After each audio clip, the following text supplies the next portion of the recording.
Selamat datang kembali di video pembelajaran fisika. Kali ini kita akan membahas modul medan magnet dengan topik medan magnet dan arus listrik. Berikut adalah tujuan pembelajaran video kali ini, di mana Anda diharapkan mampu memahami hubungan medan magnet dan arus listrik, kemudian juga bisa memahami hukum Biot-Savart dan hukum Ampere. Nah, apa itu medan magnet? Medan magnet adalah ruangan di sekitar benda-benda bersifat magnet yang masih dipengaruhi gaya magnet. Nah, kita tahu bahwa magnet itu kan selalu punya dua kutub ya, yaitu utara dan selatan. Ya, maka nanti akan terbentuk medan magnet yang digambarkan sama seperti medan listrik, itu berupa garis-garis. Di mana garis-garis ini berasal dari kutub utara, kemudian masuk atau kembali ke kutub selatan. Ya. Nah, kemudian berikut adalah beberapa sifat magnetik bahan. Jadi bahan terkait magnetiknya itu dibagi menjadi tiga kategori, yaitu bahan ferromagnetik, yaitu bahan yang sangat mudah dipengaruhi oleh medan magnet, ya, dan bahan ini juga dapat dijadikan sebagai magnet permanen. Contohnya misalnya besi, baja, ya, nikel, dan kobalt. Kemudian ada namanya bahan paramagnetik, yaitu bahan yang tidak mudah dipengaruhi oleh medan magnet. Ya, bahan ini tidak dapat dipakai sebagai magnet permanen. Ya. Nah, contoh dari paramagnetik adalah mangan, platina, aluminium, dan timah. Sedangkan bahan diamagnetik adalah bahan yang tidak dapat dipengaruhi oleh medan magnet. Ya. Contohnya adalah bismut, timbal, perak, emas, dan tembaga. Nah, seorang fisikawan Denmark ya, bernama Hans Christian Ørsted melakukan percobaan pada tahun 1819. Dari percobaan tersebut, Ørsted membuat kesimpulan bahwa di sekitar kawat pengantar yang dialiri listrik terdapat atau timbul medan magnet. Jadi kalau kita lihat gambar ini ada arus listrik pada batang merah ini. Arus listrik ini nyata akan mempengaruhi kompas ya.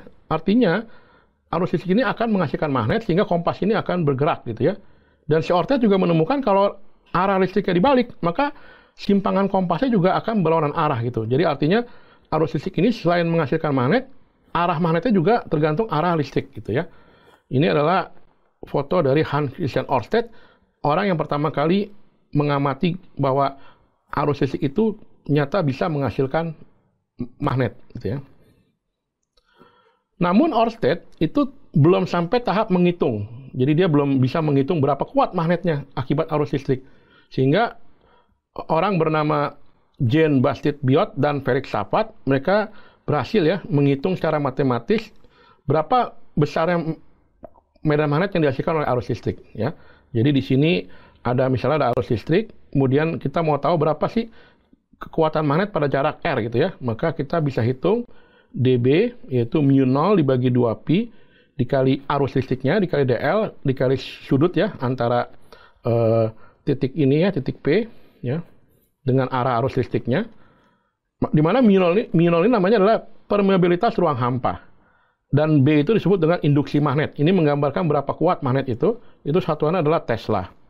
Ya, ini adalah foto dari Biot dan Savart ya. Dua orang yang berusaha menemukan berapa besar medan magnet yang dihasilkan oleh arus listrik. Di sini ini kita perlu integrasi ya, karena memang di sini dB ini adalah medan magnet yang dihasilkan oleh kawat sepanjang dl. Berarti kalau kita mau hitung totalnya, kita harus integralkan seluruh total kawatnya gitu ya. Nah, itu tergantung jenis kawatnya seperti apa. Ada kawat lurus, kawat yang bentuknya melingkar, dan seterusnya gitu ya. Seperti itu. Nah, di sini hukum Biot-Savart itu tidak mudah ya, karena tadi butuh integral ya. Sehingga kalau kawatnya rumit, maka integralnya juga akan sulit untuk diselesaikan. Sehingga Ampere ya, itu coba menemukan berapa besar medan magnet dengan memanfaatkan sifat simetrik ya. Itu dengan lebih mudah, yaitu dengan rumus ini ya, integral, ini ada lingkaran, artinya integral tertutup. Jadi artinya kita harus bikin semacam kurva ya, lintasan tertutup di sekitar kawat. Misalnya kalau kawatnya lurus, kita bisa bikin berupa lingkaran ya di sekitar kawat ya.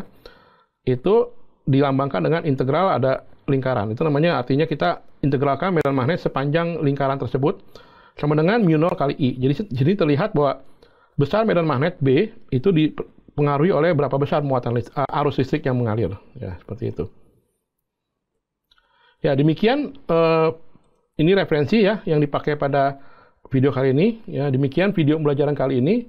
Semoga dapat dipahami dengan jelas. Kita akan bertemu pada video berikutnya.